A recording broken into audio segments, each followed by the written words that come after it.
விஜய் சேதுபதியோட மீண்டும் கெமிஸ்ட்ரியை work out செய்ய போகிறாங்களா ரம்யா நம்பீசன். விஜய் சேதுபதி பிரபலமில்லாத நடிகராக இருந்தபோது அவர் நடித்த பீட்சா படத்தில் நடித்தவங்க ரம்யா நம்பீசன். அதுக்கு முன்னாடிலாம் ரொமான்ஸ் காட்சிகளில் அதிகமாக நடிச்சிடாத ரம்யா பீட்சாவில் விஜய் சேதுபதியோட நெருக்கமாக நடிச்சிருந்தாங்க. ஆனால் படம் வெற்றி பெற்ற போதும் அவங்களோட ரொமான்ஸ் பெரிய அளவில் பேசப்படலை. இது பற்றி ரம்யா சொல்லும்பொழுது, பீட்சா படம் த்ரில்லர் கதைன்றதுனால ஆரம்பத்தில் எங்களுக்கு இடையே நிகழ்ந்த அந்த நெருக்கமான காட்சிகளை, த்ரில்லிங்கான காட்சிகளை பார்த்த பிறகு மறந்துட்டாங்க ரசிகர்கள்.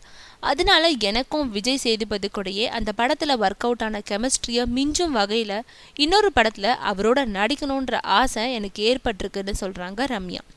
சமீபத்தில் விஜய் சேதுபதியை சந்தித்த போது இது பற்றி சொன்னாங்களா ரம்யா.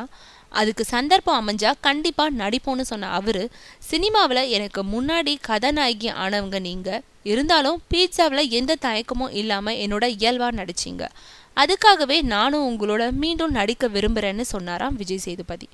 ஆக கெமிஸ்ட்ரியை ஒர்க் அவுட் செய்யணுன்றதுக்காகவே மீண்டும் ஒரு படத்தில் நடிக்க தயாராகி கொண்டு இருக்கிறாங்க பீட்சா ஜோடி.